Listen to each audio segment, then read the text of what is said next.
Village यानी कि एक गांव, ऑन द रोड यानी कि सड़क पर, इन अ विलेज एक गांव में, देयर वाज वहां था, क्या था, एक्सट्रीम पॉवर्टी अत्यधिक गरीबी थी, एंड पीपल कुड और लोग कर सकते थे क्या, हार्डली सर्वाइव मुश्किल से जिंदा रह सकते थे, एक्सेप्ट बजाय के यानी किसके अलावा, सम रिच पीपल यानी कुछ अमीर लोगों के अलावा, क्योंकि हु वर जो कि क्या थे, लिविंग विदाउट वो रह रहे थे, जी रहे थे बिना किसी एनी प्रॉब्लम यानी किसी परेशानी के।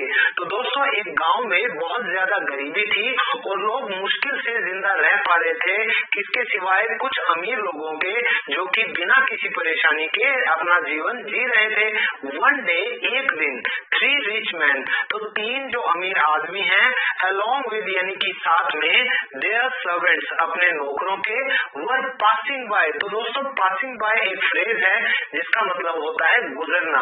तो वो क्या कर रहे थे, वो गुजर रहे थे कहाँ से, द विलेज यानी कि गांव से वो गुजर रहे थे। पॉवर्टी गरीबी, प्रोवोक तो दोस्तों प्रोवोक का मतलब होता है किसी को उकसाना या ऐसा कुछ होना जिससे कुछ पैदा हो रहा हो। तो यहाँ पे क्या उकसाना हो रहा है, पॉवर्टी, तो गरीबी ने क्या उकसाया, डिफरेंट यानी कि अलग अलग रिएक्शंस यानी कि प्रतिक्रियाएं, इन ऑल 3 ऑफ देम उन सभी तीनों में गरीबी ने अलग अलग जो भावनाएं थी, प्रतिक्रियाएं थी, उनको उकसाया यानी उनको पैदा किया।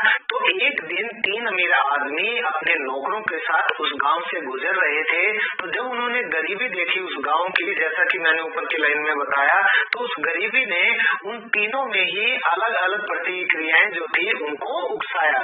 द फर्स्ट जो कि पहला था, पहला अमीर आदमी इन तीनों में से, कुड नॉट वो नहीं कर सका क्या, स्टैंड। तो दोस्तों कुडंट स्टैंड समथिंग होता है कि आप कुछ सहन नहीं कर पाते या बर्दाश्त नहीं कर पाते।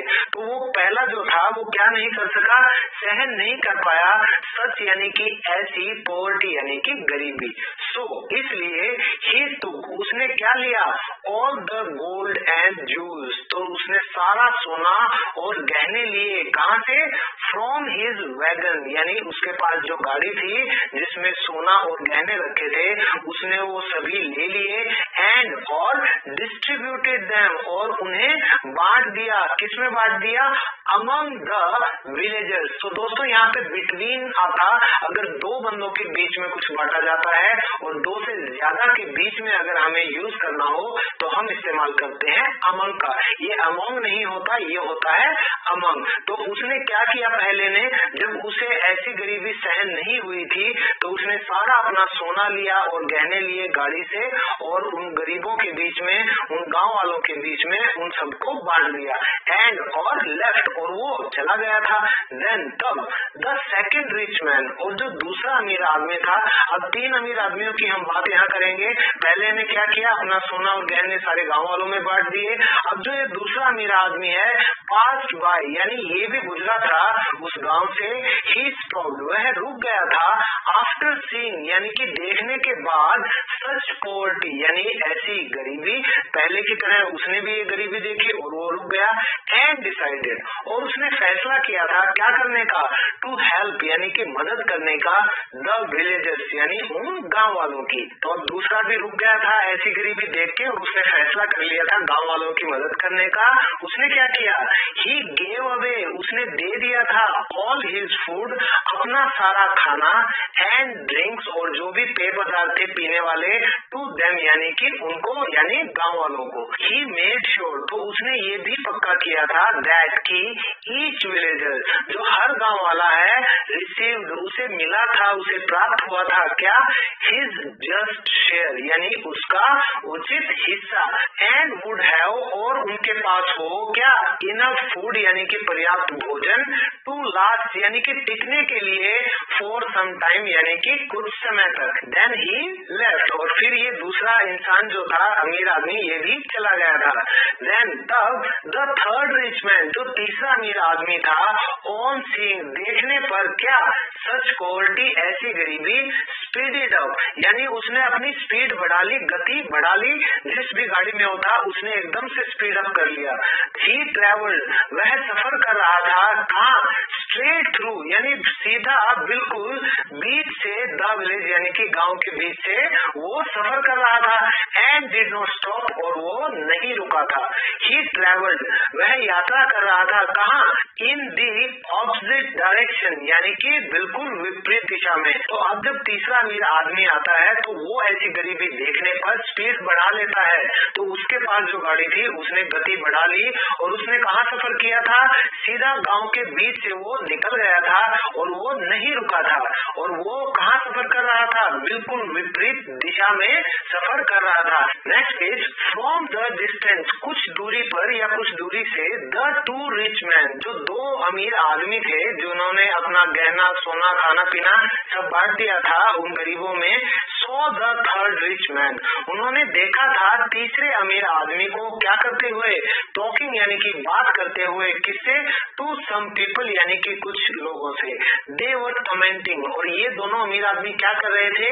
ये टिप्पणी कर रहे थे, ये अपनी कमेंट्री कर रहे थे ऑन हाउ कि कैसे फुलिश यानी बेवकूफ the third rich man was कि ये जो तीसरा अमीर आदमी था ये कितना बेवकूफ था। एंड दैट और ही लैक डिसेंसी और उसके पास क्या नहीं थी? उसके पास शिष्टता नहीं थी, शिष्टता की कमी थी। तो लैक होता है किसी इंसान में किसी चीज की कमी होती है तो कहते हैं इसमें स्ट्रेंथ की कमी है तो ही इज लैकिंग स्ट्रेंथ। तो इसी तरह उसमें शिष्टता की कमी थी, डिसेंसी की कमी थी एंड सिंपैथी और सहानुभूति की भी कमी थी कि भाई उसने गांव वालों को कुछ नहीं दिया, वो सीधा निकल गया था। दे थॉट उन्होंने सोचा था दैट की इट वाज गुड ये अच्छा था, दैट दे वर देयर कि वो वहां थे क्या करने के लिए? To help the poor villagers उन गरीब गांव वालों की मदद करने के लिए। दे वर वेरी डिसअपॉइंटेड और वो कैसे थे? बहुत निराश थे with the third rich man यानी इस तीसरे अमीर आदमी से एंड वेंट अवे और वो वहां से चले गए थे। 3 days passed by। अब दोस्तों ये फ्रेज जो आप देख रहे हैं पास बाय तो इसका मतलब गुजरना होता है। जैसा मैंने आपको बताया था तो चाहे आप किसी कस्बे या गांव से या किसी के घर के पास से गुजर रहे हो तो भी पास बाय आएगा। और आप कहें कि 2 साल गुजर गए, 3 साल गुजर गए, 3 दिन गुजर गए तो भी आप क्या कह सकते हैं? पास बाय। तो ये बहुत इंपॉर्टेंट फ्रेज है, इसको याद जरूर कीजिएगा। तो 3 दिन गुजरने के बाद दे मेट वो मिले थे किससे? द थर्ड रिच मैन तीसरे अमीर आदमी से हु वाज ट्रेवलिंग जो कि सफर कर रहा था कहाँ? इन दी ऑपोजिट डायरेक्शन यानी कि बिल्कुल विपरीत दिशा में। दे सॉ हिम उन्होंने उसे देखा था क्या करते हुए? कैरिंग यानी कि ले जाते हुए फार्मिंग इम्प्लीमेंट्स खेती के लिए सामान ले जाते हुए, सामग्री ले जाते हुए, टूल्स यानी कि औजार ले जाते हुए एंड और सैक्स ऑफ सीड्स। सैक का मतलब होता है बोरे, सीड्स यानी कि बीज। तो बीज के बोरे ले जाते हुए एंड ग्रेन्स और अनाज ले जाते हुए कहाँ? इन हिज वैगन यानी कि अपनी गाड़ी में। तो दोस्तों अब तक क्या हुआ कि कुछ दूरी से वो दोनों अमीर आदमी उस तीसरे अमीर आदमी को किसी से बात करते हुए देखते हैं कुछ लोगों से और वो टिप्पणी करते हैं कि वो तीसरा अमीर आदमी कितना बेवकूफ था और उसमें शिष्टता की और सहानुभूति की कमी थी। वो सोच रहे थे कि ये तो अच्छा था कि वो वहां पर थे उन गरीब गांव वालों की मदद करने के लिए और वो तीसरे अमीर आदमी से बहुत ज्यादा क्या थे? निराश थे और वो वहां से चले गए थे। 3 दिन गुजरने के बाद वो तीसरे अमीर आदमी से मिले जो कि सफर कर रहा था विपरीत दिशा में। उन्होंने देखा कि वो लिए हुए जा रहा था क्या? खेती के लिए सामग्री, औजार, बीज के बोरे और अनाज अपनी गाड़ी में और वो उस तीसरे आदमी की तरफ गए। देन तब the third man told them वो जो तीसरा अमीर आदमी था उन्होंने उन दोनों अमीर आदमियों को बोला दैट की ही वाज टीचिंग कि वो सिखा रहा था क्या? फार्मिंग टेक्निक्स यानी कि खेती करने की तकनीकियां सिखा रहा था किसे? टू पुअर विलेजर्स यानी कि उन गरीब गांव वालों को। द टू रिच मैन तो अब जो ये दो अमीर आदमी थे अंडरस्टूड एवरीथिंग इन्हें सब कुछ समझ आ गया था। दे फेल्ट लाइक उन्होंने महसूस किया था कैसा? फुलिश पीपल यानी कि मूर्ख लोगों जैसा। एज दे हैड गिवन क्योंकि वो दे चुके थे देम यानी कि उन गांव वालों को ओनली गोल्ड एंड फूड सिर्फ सिर्फ सोना और खाना एंड सॉल्व देयर प्रॉब्लम्स, और उन्होंने हल की थी, निवारण किया था उनकी समस्याओं का फॉर अ फ्यू डेज, यानी कि केवल कुछ दिनों के लिए। बट लेकिन द थर्ड रिच मैन, लेकिन जो ये तीसरा अमीर आदमी था, फाउंड अ सोल्यूशन, उसने ढूंढ निकाला था एक समाधान, किसका? टू देयर प्रॉब्लम्स, उनकी समस्याओं का, गांव वालों की समस्याओं का, फॉर लाइफ टाइम, यानी कि पूरी जिंदगी के लिए। तो दोस्तों, जब उन्होंने देखा कि ये तीसरा अमीर आदमी खेती के लिए सामग्री, औजार, बीज के बोरे और अनाज लिए हुए अपनी गाड़ी में जा रहा है, तो वो तीसरे आदमी ने उनको बताया कि वो फार्मिंग टेक्निक्स, यानी कि खेती की तकनीकियां सिखा रहा था उन गरीब गांव वालों को। अब जो ये दो अमीर आदमी थे, ये सब कुछ समझ गए थे और वो खुद को बेवकूफ महसूस कर रहे थे, क्योंकि उन्होंने सिर्फ सोना और खाना दिया था और कुछ दिनों के लिए ही उन गांव वालों की समस्याओं का हल किया था। लेकिन ये जो तीसरा अमीर आदमी है, इसने पूरी जिंदगी के लिए उन गांव वालों की समस्याओं का समाधान निकाल लिया था। तो आज की कहानी से हमें शिक्षा मिलती है कि जब भी किसी को हमारी मदद की जरूरत हो, तो उसे इस काबिल बनाए कि सारी जिंदगी वो खुद का ख्याल रख सके और आगे वो किसी और पर डिपेंड ना रहे। तो मिलता हूँ